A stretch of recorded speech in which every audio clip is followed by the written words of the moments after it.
Le soleil implacable du désert brûlait la terre aride. Une équipe d'enquêteurs, envoyée par le Roi Noir, progressait lentement, scrutant le sol. Soudain, un cri. L'un des hommes pointait du doigt des traces légères, presque effacées, des empreintes d'enfants. La tension monta d'un cran. Leurs ordres étaient liés clairs. Retrouver les enfants disparus, vivants ou morts. Les empreintes menaient vers une ruine imposante, à moitié ensevelie par le sable.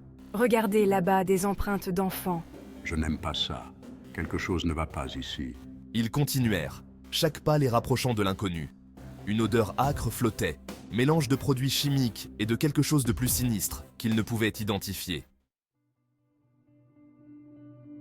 Parmi les enquêteurs, une femme se distinguait par sa grâce et son calme. Ses yeux perçants scrutaient chaque recoin, chaque détail. Elle remarqua une lueur métallique sous un tas de pierres. Une médaille, en argent noirci. Sur la médaille, un serpent à deux têtes, symbole de l'alchimie interdite, enlaçait un arbre desséché. Cette médaille, je l'ai déjà vue. La femme sentit son cœur se serrer. Elle avait déjà vu cette médaille, il y a bien longtemps. Elle appartenait à... Non, impossible. Et pourtant... Non, cela ne peut pas être vrai. Elle rangea la médaille dans sa poche, le visage fermé. Soudain, un cri d'horreur déchira le silence. L'un des hommes se tenait figé, livide, devant une porte entr'ouverte. Que se passe-t-il? La femme s'approcha, le cœur battant à tout rompre. Elle poussa la porte et une odeur nauséabonde l'assaillit. La pièce était plongée dans une semi-obscurité. Des tables couvertes d'instruments chirurgicaux rouillés se dressaient au centre. Des bocaux remplis de liquide aux couleurs douteuses étaient alignés sur les étagères. Et au fond, sur une table d'opération maculée, gisaient des corps d'enfants. Mon Dieu, non. La femme recula horrifiée. 10 jours plus tôt, Doudian et ses amis étaient loin de ce cauchemar. Ils vivaient des moments paisibles, insouciants, sans se douter de l'horreur qui les attendait. Ils avaient réussi à s'échapper de leur prison souterraine, guidés par un espoir fou, celui de retrouver la liberté, de revoir le soleil. Chaque pas les rapprochait de leurs rêves, chaque souffle était une victoire contre l'oppression. Ils couraient, le cœur battant, dans les tunnels sombres et humides. L'air était lourd, chargé de l'odeur de la terre et de la peur. Leurs pieds glissaient sur le sol mouillé, mais ils ne pouvaient pas s'arrêter. Leur fuite avait été soigneusement planifiée, chaque détail minutieusement pensé. Des semaines de préparation, des nuits sans sommeil, tout cela pour ce moment crucial. Allez, on doit continuer, ne nous arrêtons pas. On ne peut pas se permettre de ralentir, pas maintenant. Doudian menait le groupe, son instinct de survie aiguisé par des années de captivité. Il savait que chaque seconde comptait, que chaque détour pouvait être fatal.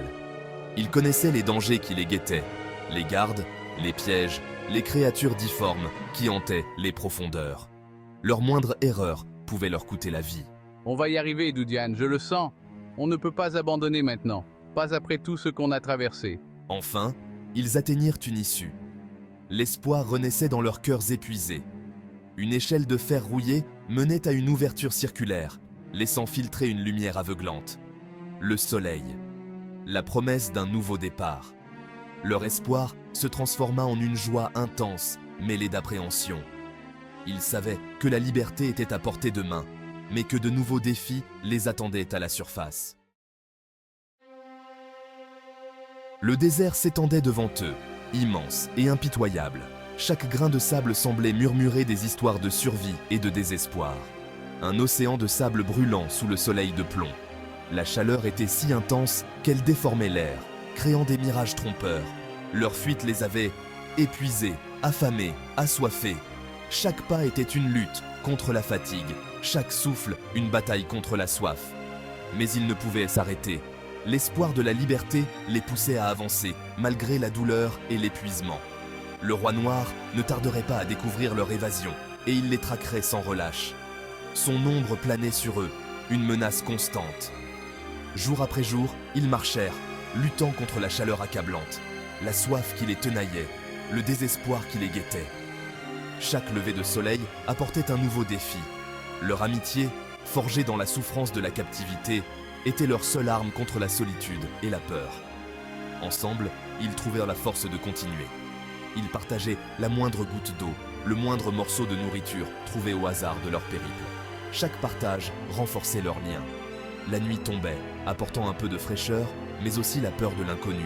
Les étoiles brillaient, témoins silencieux de leur lutte. Le désert prenait vie dans l'obscurité, peuplé de créatures étranges, de bruissements inquiétants, de silhouettes fantomatiques se dessinant à l'horizon.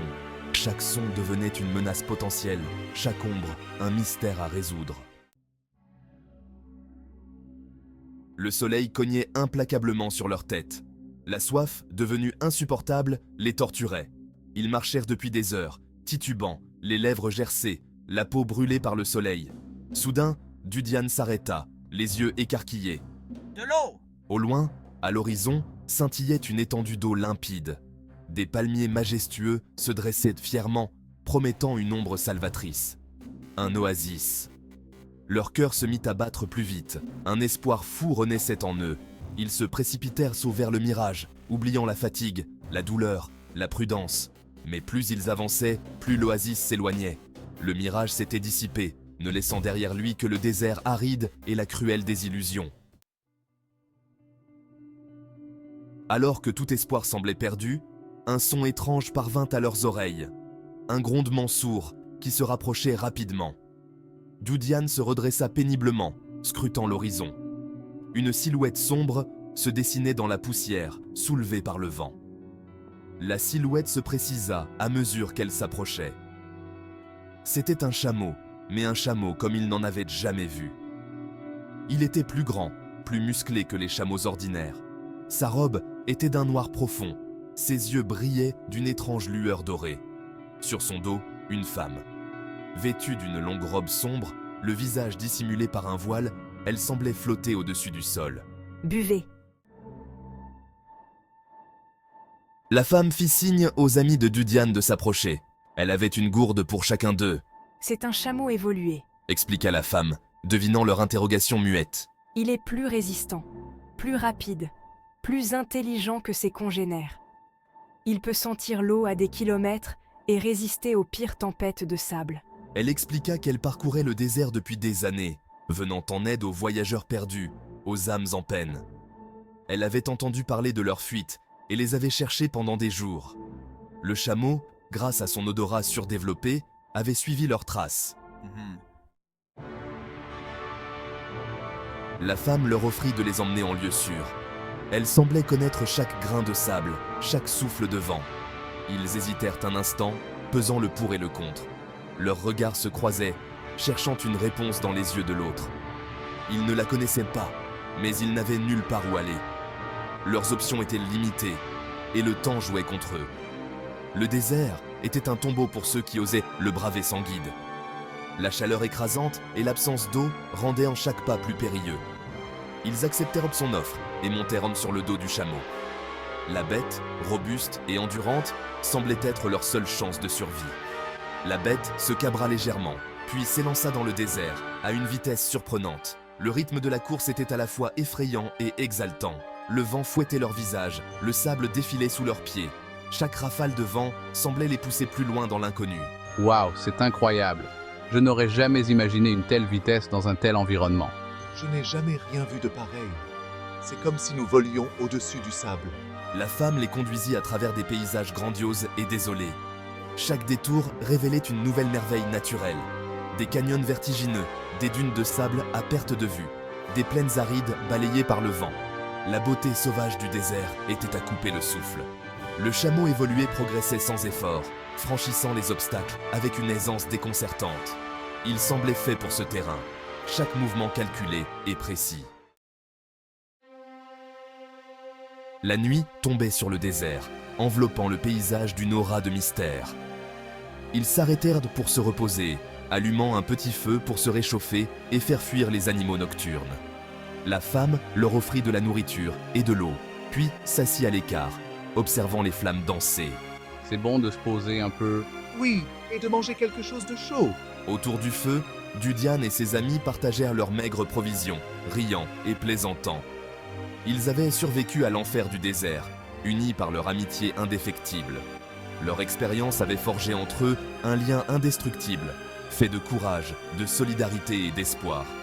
Dudiane regardait ses amis, le cœur rempli de gratitude. Nous avons traversé tant d'épreuves ensemble. Dudiane se tourna vers la femme, qui observait toujours les flammes, immobile et silencieuse. Qui était-elle vraiment? D'où venait-elle? Pourquoi les avait-elle aidés? Il se leva et s'approcha d'elle, attiré par son aura de mystère. Merci de nous avoir sauvés. Mais qui êtes-vous? Et d'où vient ce chameau extraordinaire? La femme tourna lentement la tête vers lui, ses yeux brillant d'une lueur étrange dans la lumière du feu. Un léger sourire éclaira son visage voilé. Le désert est rempli de secrets, jeune homme. Certains sont plus anciens que le temps lui-même. Puis, sans un bruit, elle fit tourner le chameau et s'éloigna dans la nuit, disparaissant rapidement dans l'obscurité, ne laissant derrière elle que le silence du désert et un sentiment de mystère insondable.